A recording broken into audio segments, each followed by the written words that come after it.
Welcome, welcome, welcome.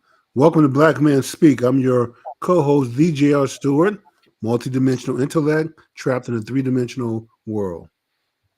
And I'm your co-host, Tommy Duncan, otherwise known as TD3. Jimmy, it is Wednesday, May the 29th, the last week of May. And if it is Wednesday night, It's certainly Black Man Speak. So, Tom, let's give a shout out to Liquid for providing our theme music. If you haven't already, subscribe to the channel, hit the like button, hit the notification bell. So when we upload new shows, you'll be notified. And if you're watching the show live tonight, where you're one of the lucky ones, invite a friend or member or co-worker so you guys have something interesting to talk about for the rest of the week. And so, Tom, this is the most progressive news show.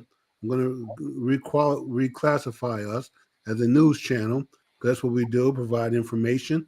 But we are the most progressive news outlet on social media dealing with Black issues.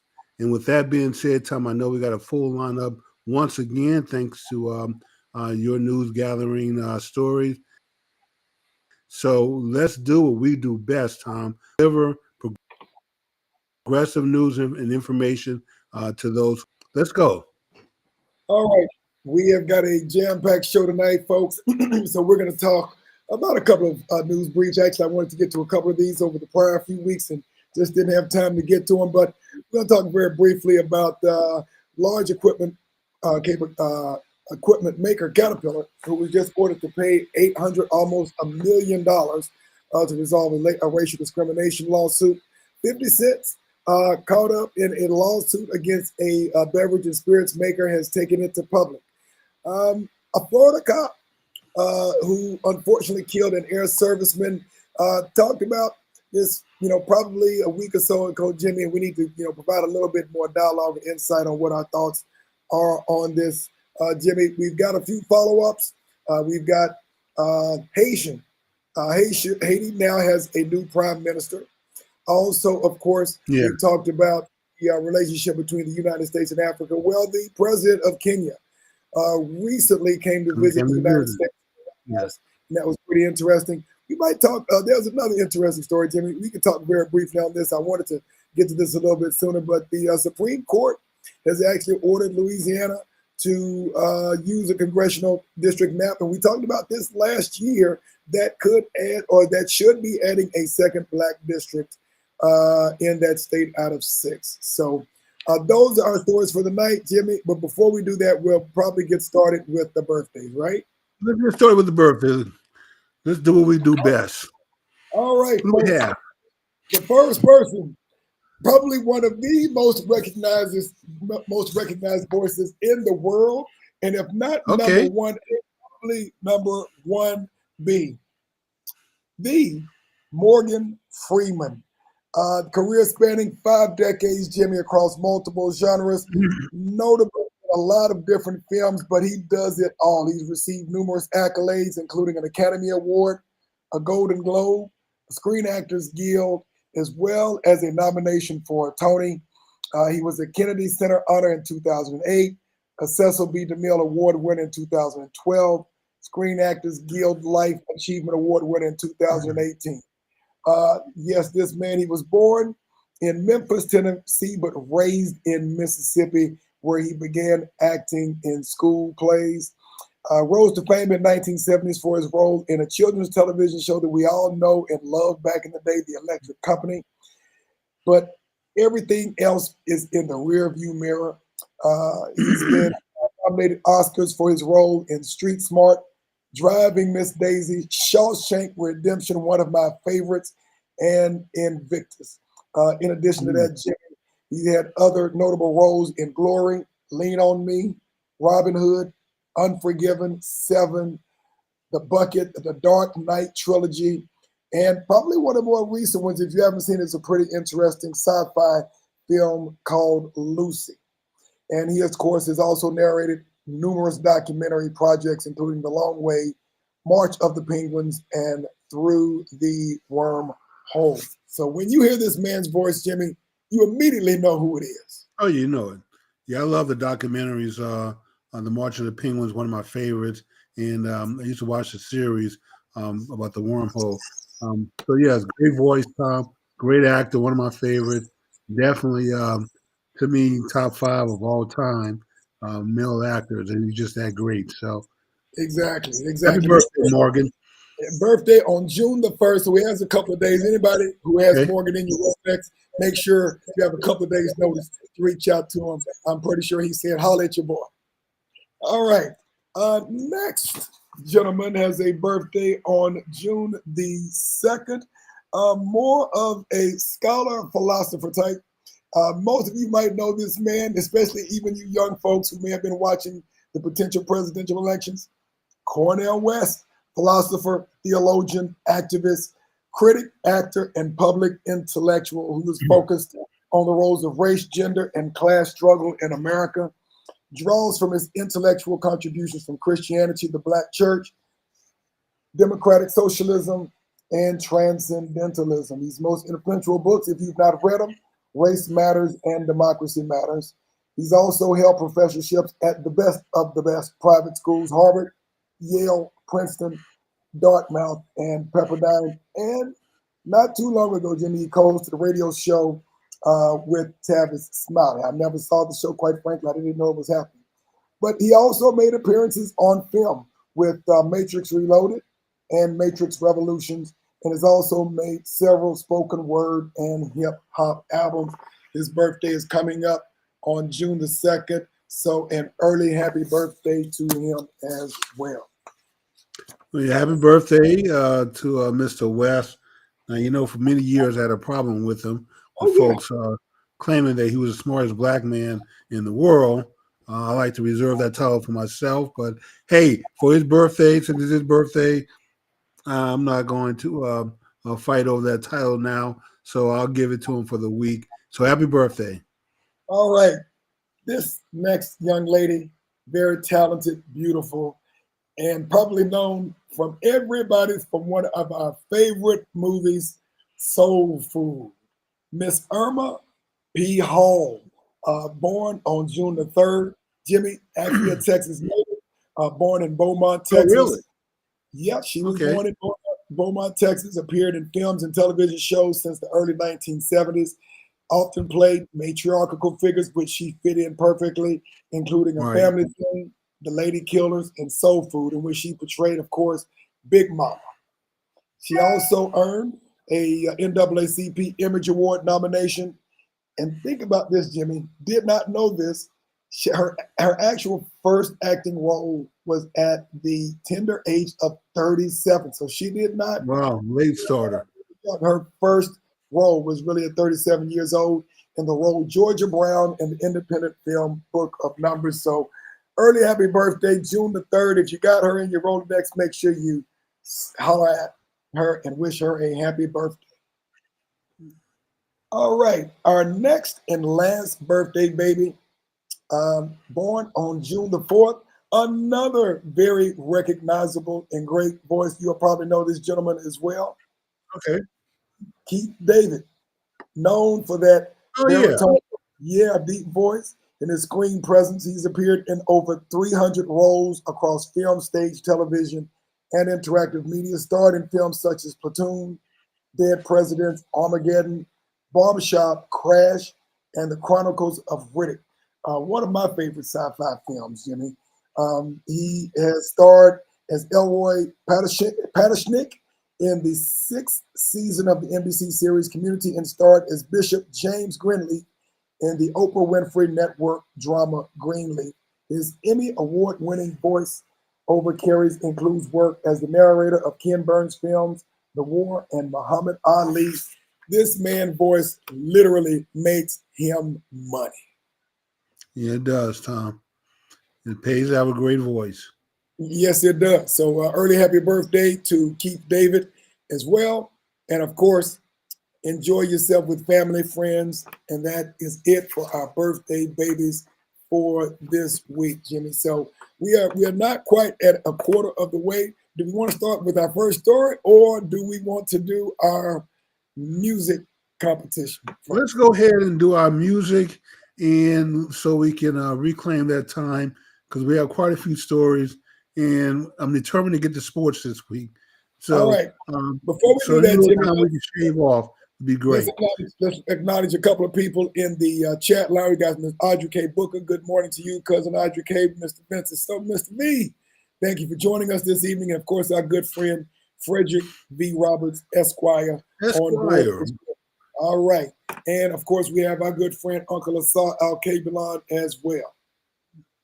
Well, Tom, one of the stories may deal with some legal issues, so we may need our lawyers to chime in, so don't be shy. Anyway, our first song, a group you should know. This is a couple. I'm not sure if they were husband and wife, Tom. Maybe you can tell me, but they were definitely a duet, and so you should know them. So get your fingers ready. The first one with the name of the group or the name of the duet and the song that they're singing. Here we go, Tom. All righty. Evening with the radio. Regret the moment that I let you go. Our quarrel was such a way of learning so much. I know now that I love you 'cause I need your touch. Hey, hey. Reunited and it feels so good. Reunited 'cause we understood. There's one perfect fit, and sugar, this one is it. We both are so excited 'cause we're reunited. Hey, hey. All right. So, Judge, what say you? You know, Asar Al-Kabilan, Peaches and Herb reunited. Uncle Asar said Peaches. Correct. I think he was supposed to Peaches and Herb reunited. And we got to start picking these songs that's got the title with folks singing the title of the song in the song. That's about every song is going to have the title in there somewhere if you listen long enough. So not at the beginning. Not too early in the song. Unless you want to doing some symphonies or instrumental jazz. So, but anyway, okay, Uncle Sar on the scoreboard. When y'all do this, make sure that you put it in as soon as you recognize either the group that the credit of the song goes to or the name of it, and it can be split. Yeah, don't wait till the song is over with. Yeah, you don't have to wait till the song is over with. So put it in as soon as possible. So Tom, we do have some videos to share, and let me say this as a news outlet, we're going to repurpose some of these news videos under the Fair Use Act. So I think one of the first stories you sent, Tom, this week, do we want to get to Dr. Umar from last week, or do you want to move in with the stories from this week? How do you want to play it? Well, let's try to get to Dr. Umar because we've been trying to do that for the last 2 weeks and we've missed it every time. Okay. And so let's get to the first clip of Dr. Umar. Self-hating Negropeans to think in terms of race first. I know this. The former slave is almost unable to think in terms of race. I understand it's hard for a people who've been told for 500 years that being a black African is the worst curse in human existence. I know this is what you believe. The next thing that separates Africans from everybody else is the worship of money and materialism. Tom, we hitting hard today. Money, materialism, and Negropean. Well, you know, Dr. Umar does not hold back. Dr. Umar does not hold back his words. And he talked about the worship of money, or as they would say in the good book, mammon. Well, Tom, you know, we have talked about this before, and that is there's certainly some truth to that because when America decides that they're going into a recession and slow down, it seems like black folks will pick up the slack and continue to spend. So we are name brand people. Just look at the tennis shoe industry. When everybody's out for the $400 and $500 tennis shoes, and now that's jumped to $1,000 and $1,500. So you can get the first Air Jordans and something that comes out this year. Tom, none of these name brand stuff means that much to me. Not for me to be broke and having some tennis shoes that I don't even wear stuck up in the closet just so I can say I own a pair. To me, that's ridiculous. Well, Jimmy, we've talked about this several times, but in this country, Black folks are shamelessly known as the most prolific spenders and consumers. Yes, we are. Probably in the history of humankind. And of course, I can't go back as far enough to find out if there's anyone who's any more prolific than folks within our community in terms of shamelessly spending on things that really add very little to any value. The question would be, if I asked Dr. Umar this, what would the return on the investment be if we were to reinvest these thousands of dollars that we spend on purses, shoes, cigars, liquor, tricking things off on things that had very little value, and reinvest that into either one, the stock market, two, into real estate, or three, into us? We'd be vastly more richer, Tom, and the American economy would suffer.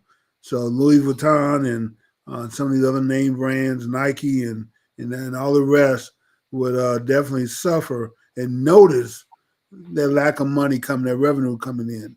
So we get richer, the rest of the industry would get poor. And I guess the question that I would have is, I think we see this, it's right in front of us. We've talked about this several times when we look at the net worth within the Black community compared to practically every other community that can be mentioned and or tracked. And we look at other communities that have come to America after we have, and they've leapfrogged us within a generation, no later than 2 generations, because you look at what they do with the spend that they have, and they don't spend as much as they do invest. And the question is, what is it that we're not getting about the memo? Well, Tom, if you read, can't think of the book, Thomas Sowell, it may be ethnic, but he talks about the evolution of immigrants, and that has happened. And there's a cycle, a pattern, that when you come here, you're oppressed, but the immigrants come together because they have to, and they take over the economies of their neighborhoods. They get into the church, local politics, education. It all blends together. And then eventually they come out of that being much richer because they build on those success, which is why you have a Notre Dame or a Boston College. Is why you have a yeshiva and I can't think of the other Jewish school up in New York. But anyway, Tom, everyone goes through that process except us. We don't control the economies of our neighborhood, and certainly we don't blend politics, religion, and education together to benefit us as a whole. We don't tie whatever happens at Fisk or Howard or any other HBCU to any local economy to help build those up. We don't take the local economies and tie it to politics. We get someone elected in office, they try to figure out how to stuff their pocket as opposed to make the rest of us richer. And we certainly don't blend all those things together to make them work as one unit. So we don't have what everyone else has who have done those things. So every immigrant group, around the world, especially the Chinese, that pattern, that evolution has taken place, which is why the Chinese are powerful and wealthy around the world, which is why Jews are powerful and wealthy around the world, and Arabs are powerful and wealthy around the world, and we're still buying name brand products to feel good. This is why when our state government, federal government, local government, education centers are working at a breakneck speed to eliminate, sanitize, and or destroy our history, not just in this country, but globally, it is catastrophic. It is extremely dangerous because the key of it is this. Everything that we know in human history, especially a lot of which we credit to other countries and other culture, we know where it began. Because if we go back to the so-called Greeks, Romans, and some of these so-called cultures who were acknowledged as the first to build civilization, we understand that there were civilizations that were thriving thousands of years before those so-called civilizations. As a matter of fact, they learned from the civilizations that our ancestors built and were thriving in for thousands of years. And so the fact that a lot of folks within our culture, not just in the United States, but even on the continent, are being cut off from their history, from the facts, is extremely important, because what that would tell us is that we have been building institutions for tens of thousands of years. Human history, human writing did not just begin 3,000 to 4,000 years ago, 10,000s of years ago, tens of thousands of years ago. Our ancestors, our predecessors were building institutions. And that's what we have to understand. That's what we have to research. That's what we have to go back and refine. As was said in the movie, I believe it was The Great Debaters, go back and find your righteous mind. We have to go back and understand our history and get back to building the institutions. But most importantly, we have to have control of those institutions in order to control our destiny. Well, let's see, Charles. We have to work together. So let's play clip number 2 from the doctor. Let's see what he has to say. European Jews have a 1,000-year plan. Chinese got a 2,000-year plan. Anglo-Saxons got a 500-year plan. Arabs got a 250-year plan, at least. At least. They're thinking about their great-grandchildren's great-grandchildren. They're already talking about who's going to rule the country, who's going to be the leaders of the race 50 years from now, 25 years from now. And black people are on their knees praying to a white Jesus, begging for a redeemer. Black people are on their knees praying to a white Jesus, begging for a deliverer. Black people are on their knees praying to a white Jesus, asking for heaven to send them somebody. Well, Tom, I'm gonna let you know that the EGR still is fairly racist, because I do not, and I would absolutely refuse to pray to any white Jesus, or any white godly figures for that is concerned.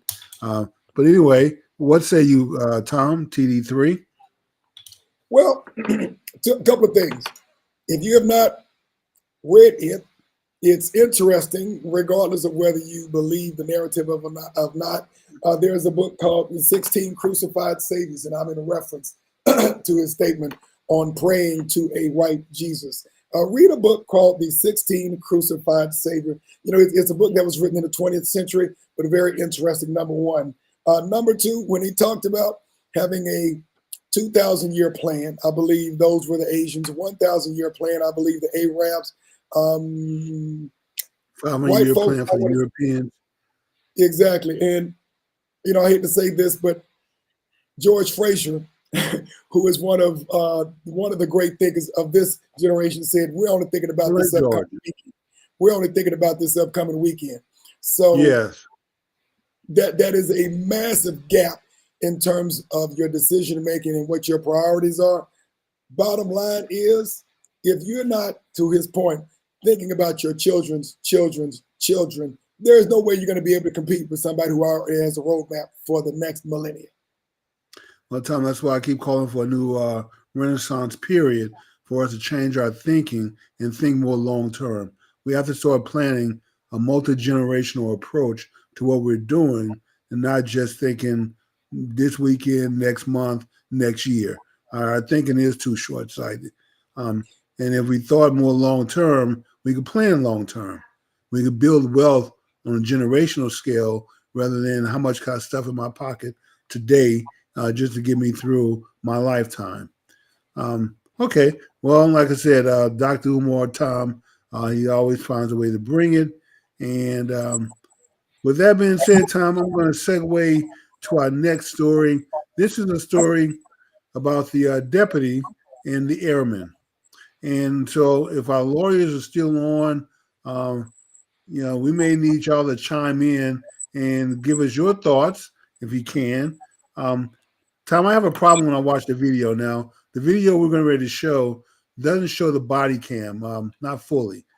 There's a body cam video I couldn't find.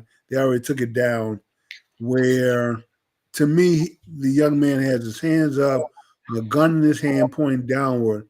But I don't know if he's trying to say, hey, hold up. Let me explain. Let me put this away. Let's talk. But for the deputy to simply grab his gun and start shooting without giving this young man a chance to say anything. And his hand hadn't moved. So I don't know how you can feel threatened. But let's watch the video, Tom, and let's see what you say and everyone else. First time the concerned call that led to the fatal confrontation between a Florida sheriff's deputy and U.S. Senior Airman Robert Forston. Sounds like he's fighting with someone else, and she's saying that it sounds like it's getting a little bit out of control. The non-emergency call coming from an employee at the apartment complex where Forston lived, who said a resident reported overhearing a rowdy domestic dispute. The employee giving them this apartment number. The apartment number is going to be 1401. It's the same unit seen in this body camera video, showing the moment deputies arrive at Forston's door.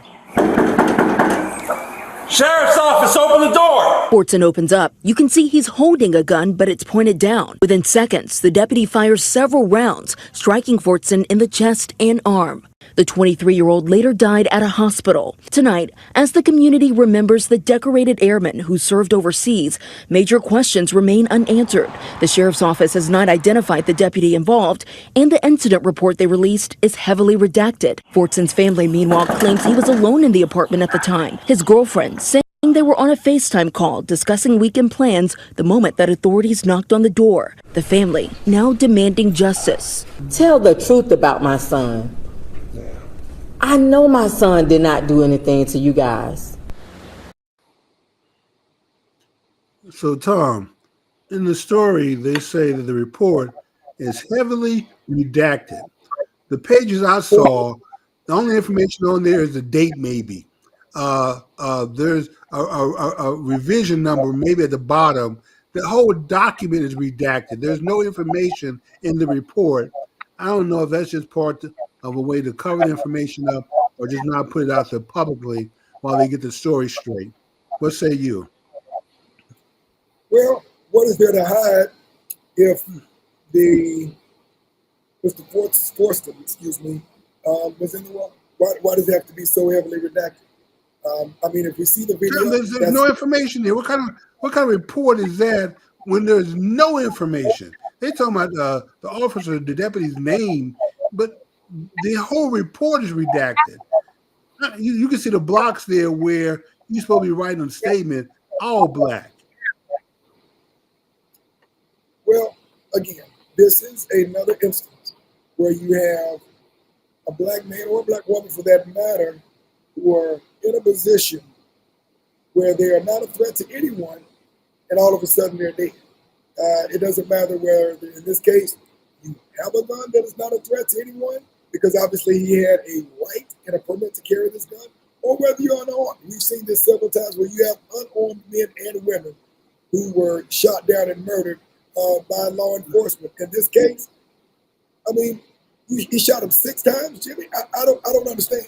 Where was he a threat? He unloaded his pistol. So whatever number of rounds, I think 6 or 7 that he carried, yes, to the chest, to the arm, where his hand is up like this, almost like in a pause moment or, please stop. But before he can get off any explanation and say anything, his hand hadn't moved. So it seemed like to me you say, hey, I need you to lower that weapon, drop it, go secure it, and come back, or step outside, but put the weapon down and step outside. You know, I can't talk to you with a weapon in your hand. Some kind of explanation before you just pull your pistol and then unload every bullet you have. Tom, that was maybe 3 feet apart from where that young man is standing to where the deputy is. And most of them carry 38s or 45. You know what that kind of round does to your body with that close distance. His chest would be totally opened up from those rounds. Ribs collapse. Every organ in his body is just vaporized from the velocity and the size and the speed of that bullet. And now his mother has to go and bury her young man who had done anything wrong other than open the door. The last I checked, there's no law against opening the door with a firearm in your hand that's pointing to the ground. Now, if you make some threatening motion or verbalize some threat to the officer, is different. But to simply be having your weapon pointing to the ground and you open the door and now you're dead 3 seconds later. There will not be a change in the behavior until there is a change in the consequences. Because you have a badge does not mean that you have a permit to murder. And it almost means that today, Tom, almost, man. It's hard to convict officers. The reality of it is this has been the case since the establishment of slave patrols that evolved into police departments. And until there is a change in the consequences, there will be no change in the behavior. Until people lose their ability to be able to work, until people begin to lose their retirement and their pension, until they, let's be very clear, go to jail being prosecuted, because this is murder. I mean, the question is, what is the charge? What is this young man doing that's wrong? What was he doing that was a threat? We see this practically every week, someone else being murdered that is not a threat for a public. And so until the consequences change, the behavior will not change. Well, I can say this, Tom, from researching these incidents, a police stop and a call for domestic violence are the two top responses where officers are injured or killed. So it's very dangerous going up on the domestic violence scene or to pull a car over in the dark, which I understand. But in this particular situation, obviously he's at the wrong door, even though the apartment number was correct, but he was not having any kind of incident inside the apartment. So the thing would have been to have him put the gun down, have him step out for the other deputy to secure the weapon so everybody feels safe, walk through the apartment and make sure no one's injured. And he can explain he was talking to his girlfriend on FaceTime, and everyone gets to go home safe.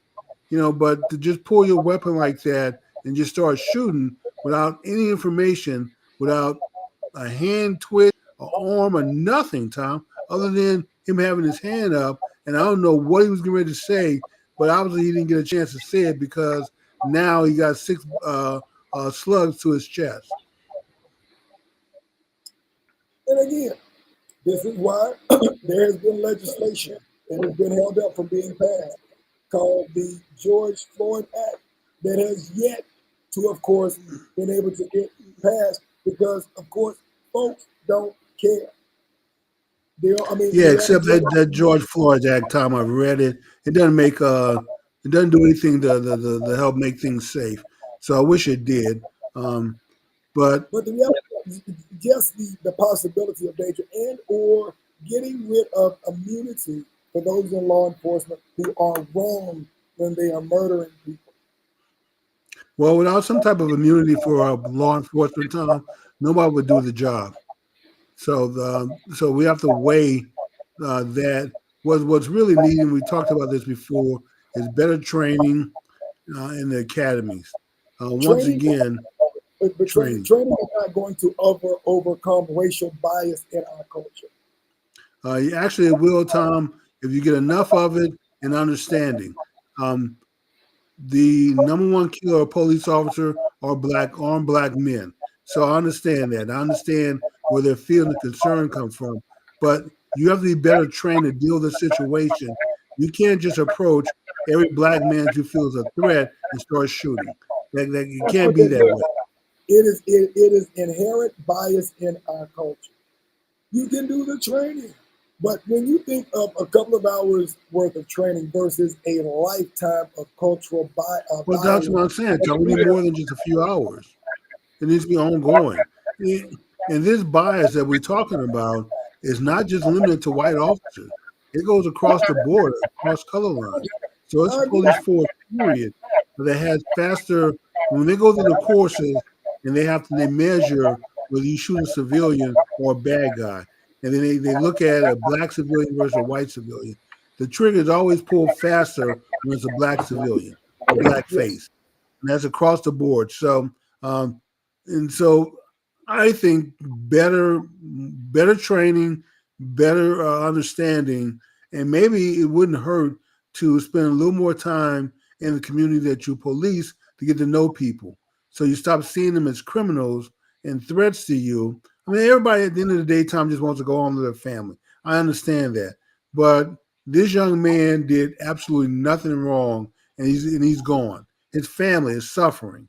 And we don't know what contribution this young man could have made to our society, but as a society as a whole will not reap that benefit from this young man's contribution because he's gone. He's not going for a reason. He's going for something senseless that didn't make too much sense and that could have been avoided with some understanding, Tom, and then better discipline.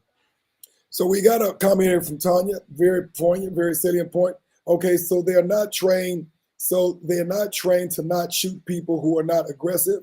They are not trained to give warning before fire. They are not trained that if they draw the weapon, they shoot to kill. This is my take on it. This guy, if you look at this video, and I'm assuming that this officer, because all officers receive some type of training. I just have a hard time believing, Jimmy, that if that was a white woman with a gun pointed at the ground, that she would be dead today. Oh, she lived to tell the story. Yeah, she lived to tell the story. That is exactly. True, Tom. And so that is a bias. That is an inherent bias. 2 hours, 4 hours a day, a weekend, I don't believe that is going to overcome a lifetime of inherent bias. Again, until the consequences change, I don't believe the behavior changes because there is no threat when they know, in this case, they know that there is an inherent likelihood that they don't care about this man. They don't care about this man. And so until there is a threat of their livelihood, their family, their future, I don't see a change in it. Okay. So Tom, we both agree on that one, and I feel for the young man's family. So let's segue on to our next story, Tom, which you gave us a story about 50 cents, and we have a video. Do you want to set the story up first, or you want to play the video? Why don't we go ahead and play the video, then we'll talk a little bit about it. Okay.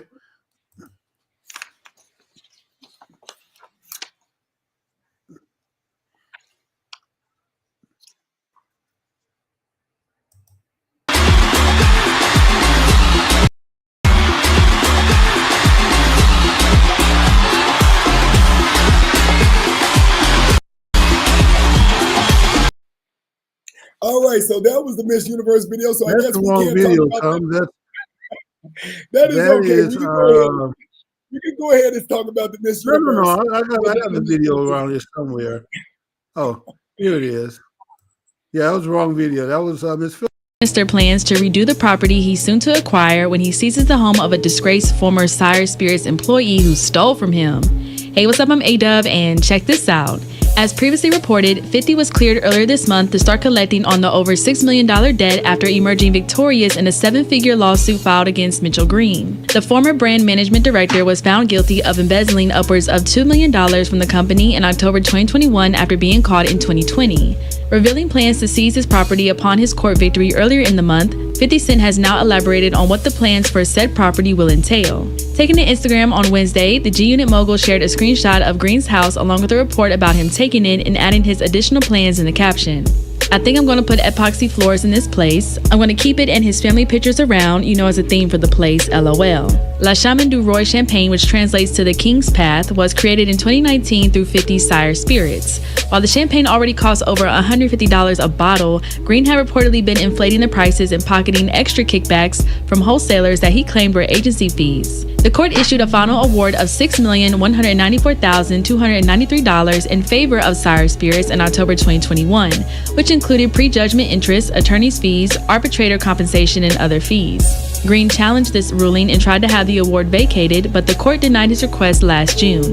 The court then added on an additional $89,305.50 in attorney fees last November. Okay, so Tom, you steal $2 million and you get hit with an $8 million judgment, only in America. So good. I hope he collects every penny of it. Yeah.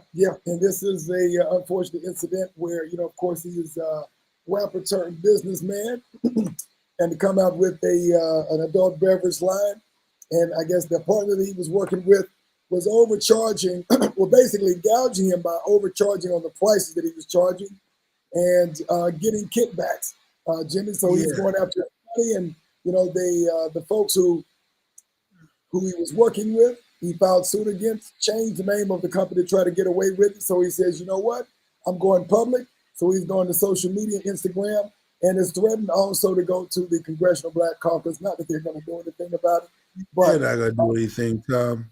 But a pretty interesting story, Jimmy. I'm just proud of the fact that a black man can get $150 for a bottle of champagne in America. Go, brother. Go make it, man. I'm not mad at you. So to me, that's a story. So Tom, let's do one more story about a state visit before we do our music history and start winding down the show.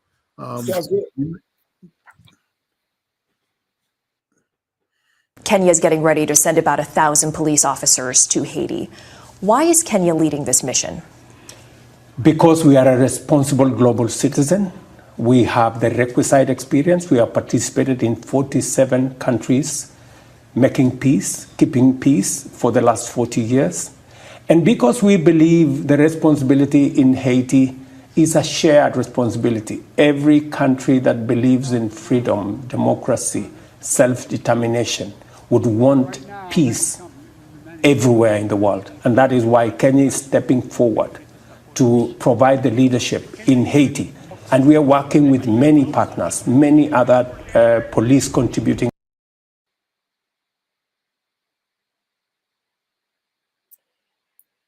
All right, Jimmy, interesting story. And there's a lot of backstory to this, as we have been covering the unfortunate incident and affairs that are going on in Haiti, and how the U.S.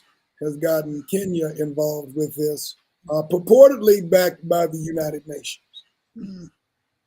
Yes.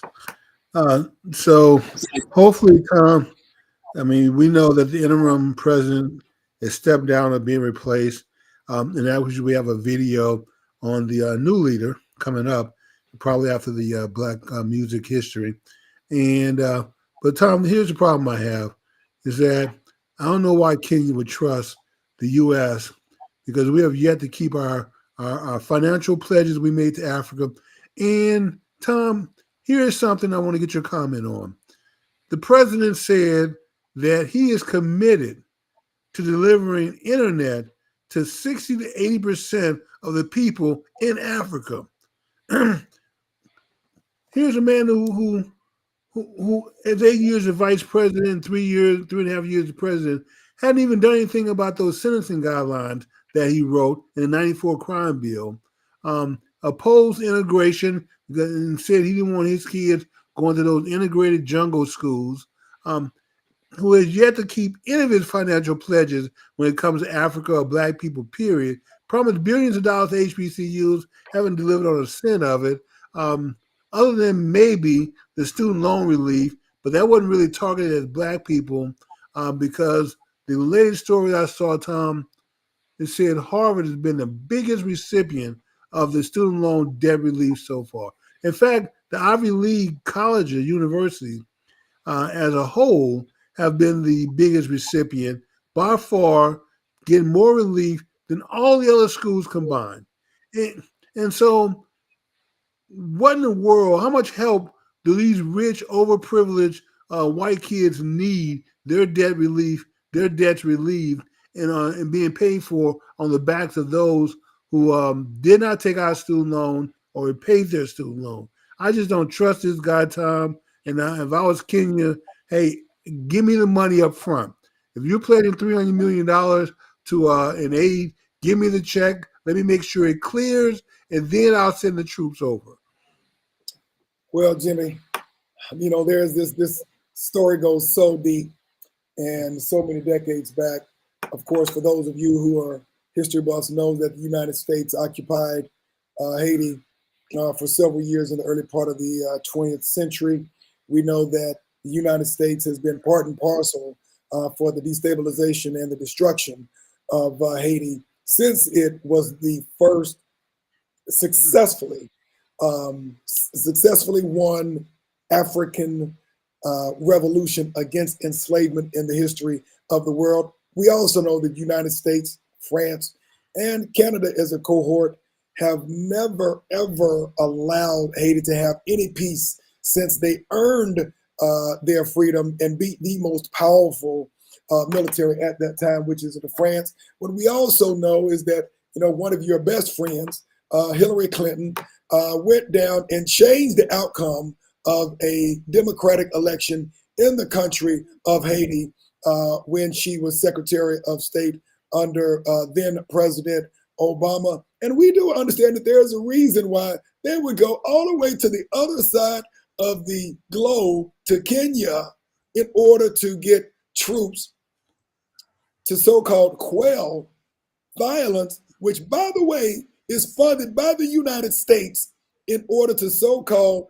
squash violence that's going on by people who are fighting for their livelihood. Haiti has not had a democratically elected head of state since Aristide. And guess what happened? And guess what happened when he was democratically elected? It's whoever we bless, and appoint and anoint to be the leader down there. So, and then if you get out of line, you think it's all about you, we'll show you better than we can tell you how we can replace you. And what happened to the last democratically elected leader, Jimmy? The United States sent their troops and removed the man from office after he was elected by the people. So all that being said is, we understand that anything that the United States is involved with as it pertains to to Haiti is suspect, because that has been the only history that the United States has had as it pertains to the country of Haiti. All I can say is, Tom, get the money up front, make sure the check clears, because you don't want to have problems and excuses once you get your troops over there, wondering where Blinken and Biden, what happened to the money. So, right, and the United States is purportedly giving Kenya $300 million. Yes, to Haiti, plus another $100 million in arms. Now, if you're going to really do something that is beneficial to the people of Kenya, why don't we give them money for infrastructure? Why don't we give them money for building energy plants so that they can manufacture products and services that they get the benefit from and provide people for their jobs? Give them internet. How much more can we give them? 80% of the people going to get internet? How much more can we give them? Really most people don't have power or electricity. How you going to have internet? Jim, how much you gonna have? How are you gonna have that much internet if you don't even have stable energy? I know. I agree. Excuse me. You can't have internet unless you have stable energy, Jimmy. They've got inflation problems. They got infrastructure problems. They got energy problems. Tom, Africa has the worst energy infrastructure in the world. So anyway, Tom, let's move on. We're almost out of time. Let's do our second Black music history. Get your fingers ready. This is the end of it. Tom, if Aretha is a queen of soul, this man definitely has to be the king of soul. And so you should know who he is. If you don't know who he is, it's an embarrassment. And we may have to do an intervention for those who say, I don't know who this is. Anyway, here we go. Get the fingers All right, ready. the first one.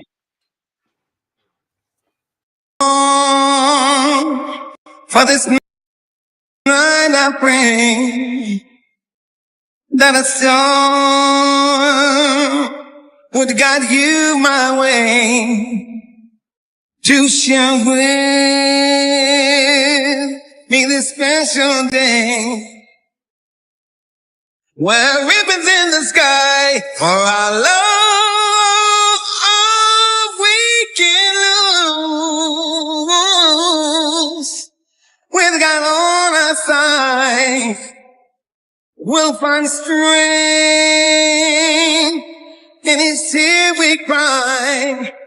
From now on, it will be you and mine. And I read it in the sky for love. All right, Jimmy. We're going to have to stop doing these songs that All right, what say you, Judge? in the music song. All right. Well, this was a very Every song has a title in it, Tom. I know, but not so early. This time, actually, Miss Audrey K. Booker, she was able to get in just before brother Uncle Asar came out. It was almost by a half second, but she was able to get hers in. So it looked like it was Miss Audrey K. Booker was first to get in. Uncle Asar was maybe a hair of a second after. Okay. Congratulations. All right. All right. This is so Tom, we have one more story about Haiti. The new leader. We got a video form. Let's see if we can find the video. I thought I had a video form.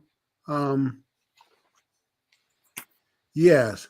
Now, Tom, I'm going to tell you, I don't trust this guy. He's too close to the Clintons. And when hurricanes and earthquakes hit Haiti, $6 billion was given to those Clintons and Bushes to rebuild Haiti. And I don't think we got anything to show for it except a stadium, a soccer stadium that nobody can go to. You can't eat off a stadium, Jimmy. For $6 billion, Tom, I think I could have bought a big chunk of Iceland and resettled everybody in Haiti and Iceland and moved on in life and totally rebuild the island and have everybody come back. But hey, that's me. But anyway, let's play Gary, I think is his name. Here we go. Violence, poverty, and political instability. A new Prime Minister has been named to lead Haiti. Following discussions with the Transitional Presidential Council after the hearings of the candidates selected for the position of Prime Minister, Dr. Gary Coney was chosen by consensus to lead the government of the transition period. Gary Coney is no stranger to the position. He previously served as Haiti's Prime Minister from October 2011 to May 2012 and helped coordinate the reconstruction effort after the devastating 2010 earthquake. The needs of our people are numerous. We have the task of giving specific solutions that satisfy the general needs of the Haitian people. Since January 2023, he has been UNICEF's Regional Director for Latin America and the Caribbean and has 25 years of experience with the United Nations and other aid agencies. He is now faced with a task daunting for even the most experienced, wresting Haiti back from the armed gangs who control an estimated 80% of the capital, Port-au-Prince. If all goes to plan, he should be supported by several thousand officers expected to arrive in Haiti as part of a Kenya-led UN-backed security mission to assist local police with a return to stability. Okay, Tom, I don't trust the guy. Anyone connected to the Clintons? Jimmy, even though the Clintons are on the watch during one of the most strongest economic booms in American history, they stink to high Hades when it comes to Haiti in terms of what they did during that period.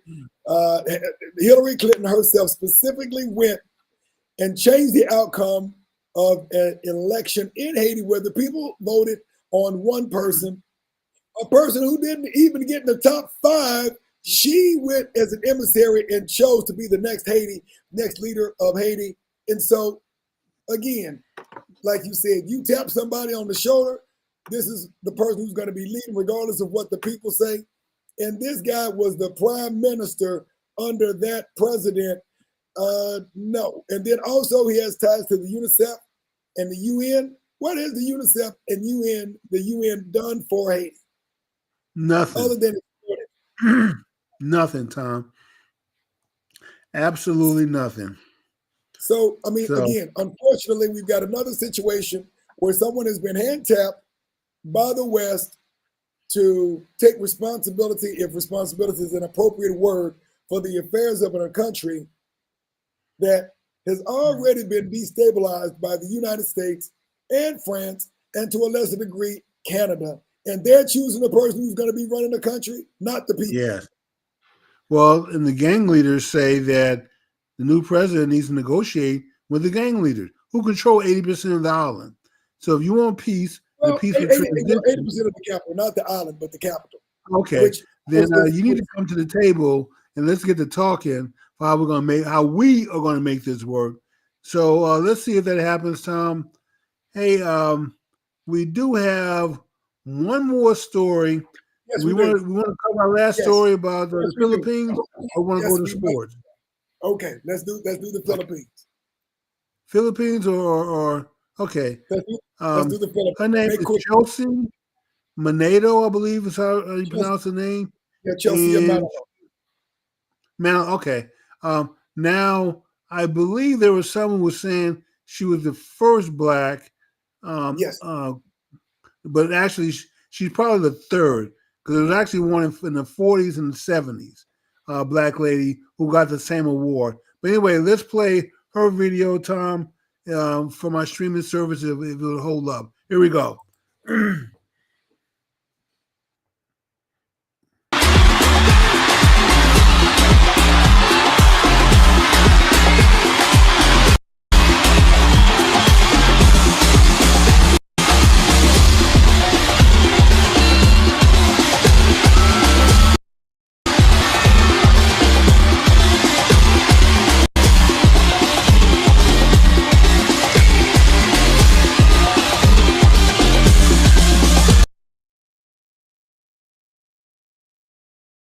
As the new Miss Universe Philippines 2024. Bulacan! And our first runner-up is Haitain.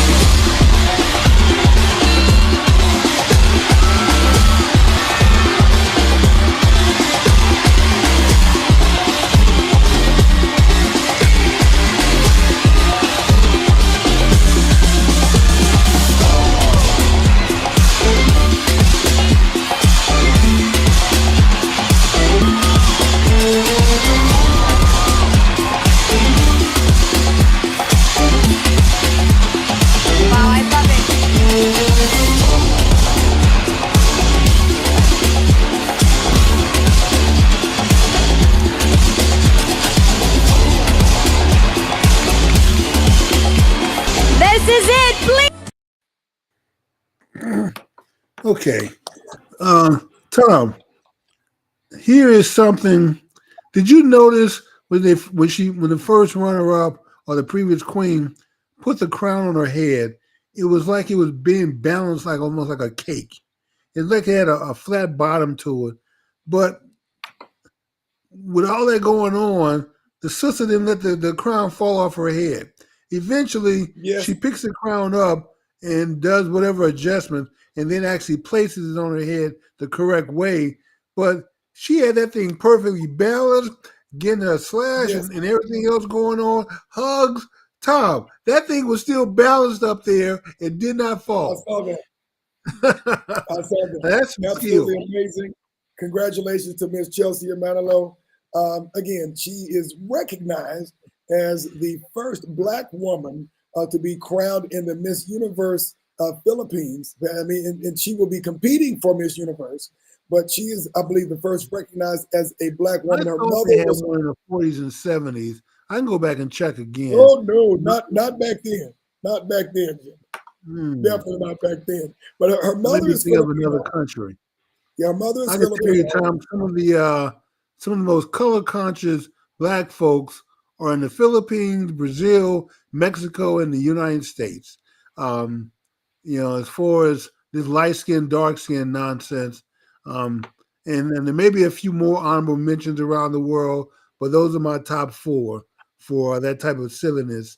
So congratulations to her. She's a beautiful young lady, well deserved. And we, of course, we wish her the best of luck in the Miss Universe pageant, which I believe is coming up in Mexico this September. One of the interesting things, Jimmy, that she noted when she was asked her question before the end of the pageant, she asked how would she use her beauty and confidence to empower others, and she made a very interesting statement. She said she owned it. As a woman of color, I've always faced challenges in my life. I was told that beauty has certain standards. But she added that she was taught to believe in her mother, herself, and the vows that she had. And because of these, she is already influencing a lot of women who are facing her right there in the audience from the stage.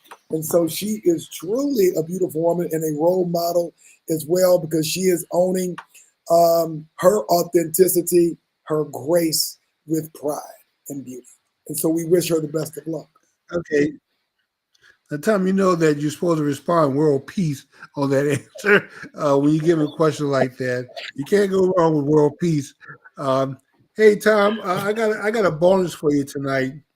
Okay. Who would you say is the most quoted individual, famous or infamous, on this show? Of all the people we chronicle, who's the most quoted? Of the people that we've had as guests? Well, just mentioned on the show. That's a good question, Jim. I've never thought about that. Okay, and because I've gotten a comment, someone wrote to me and they sent a comment and said that the person that we're quoting does not exist. That would be Keisha Jones when she says, "I'm not for play." Oh. So I'm going to prove to those out there that Keisha Jones does exist. So here we go, Tom. We're going to play a short clip from Keisha, and then we're going to close the show out. All righty. I'm not for play. And that's Keisha Jones. Oh, did it not play? Yes, it did. Try one more time. I'm not for play. Oh, okay. We'll have to do it next week. Tom, I don't know the video. It was only about 5 seconds anyway. It was a video of a little puppet. It was a video of a puppet that had a phone in his hand. Yes, and she's telling her boyfriend, "Don't play with me because I'm not for play." So that's her famous line. We'll see if we can't get it next week. Tom, do we want to do a sports mention real quick about the Mavs in Boston? We can. We've got a couple of we have a couple of minutes over. We can take a few minutes to discuss the NBA conference finals. Okay, so my initial prediction was 4-2. I'm sticking with it, although I would like to see the Mavs wrap this up sooner than later. Well, when you get down to the conference finals, you expect them to be a little bit competitive. And I was glad that the Mavericks didn't completely sweep the Minnesota Timberwolves, much like the Boston Celtics did the Indiana Pacers, understanding that the Indiana Pacers' best player, all-star player, I think it's Tyrese Halliburton, got injured early in the series, unfortunately, and they were swept 4-0. Wanted to see, if it can be a little bit competitive. And so, again, I think that Minnesota has very low chances of being able to get themselves back and make this a credible series. But it is good when you get to this level to have a solid series, which means the team wins at least 2 to 3 games apiece so that you can make it fun and interesting. But, either way, we wish them the best of luck. This is my take, Jimmy. I have not been a big fan of the Mavericks since, they outed the general and then gave the team from Avery Johnson to Rick Carlisle. But I will say this. I do think that our good friend, or maybe your good friend, who is now the head coach, Jason Kidd, does need to get a ring so he can be a made man and make sure that whenever he leaves the Mavericks, he can get another coaching position someplace, and that typically means a championship ring. Well, I'm just hoping the Mavs do the right thing and sign Jones Jr. to a longer term. He's on a 1-year contract now, but he deserves a multi-year deal. He's played really hard. He's come through in the clutches for the Mavs. And so I think they finally found 6 players on that team, 2 of them at the center spot, that they can build a team around and go out and compete for a championship. So it's taken some while, a lot of trial and error to figure out who can play and who's a scrub. And my unfortunate player, Tom, is Ben Hardaway. I thought he was going to make – I thought he was going to be in the lineup, but he has played horrible in the playoffs, Tom. He just hadn't come through. So he's part of the scrub patrol with Axum and Green. Although Green is young, rookie, and then Hardy is coming up also. But Hardaway has just been a huge disappointment, and they've given him every chance to step up, and he just hasn't been able to produce. Oh, man, we got somebody co-signing with you, Jimmy. Vincent Stokes says trade Hardaway. And he was get rid of him. Vincent said he's got to go. He has no game left, Tom. And you know what? You used to be able to count on Hardaway to be that third scorer. You can't count on him now for nothing. I mean, and he sparked a couple of comebacks, with some turnovers and stuff. And Jason Kidd is giving him every chance. The players are giving him every chance. Tom to be the Hardaway of old. Excuse me. But he just can't do it. He doesn't have any game. So it's time for him to go. He doesn't fit in. Yeah, well, maybe a change of scenery might do him some good, Jimmy. I'm not exactly sure, but maybe a change of scenery, you never know. Yeah, you never know. So they play tomorrow night. Everyone go watch the game, cheer on the Mavs. Let's see if we can bring them home victory so we can get a nice long rest to get ready for the championship. Bring it on, Boston. All right, folks. Well, that is our show for tonight. We hope you enjoyed it. We look forward to seeing you, of course, next week, our first Wednesday of June. We want to thank you. And again, if you have not liked this show, do please like this show so we can make sure that it gets out to other folks so that they can join in on the fun. And we'll look forward to seeing you next week. All right.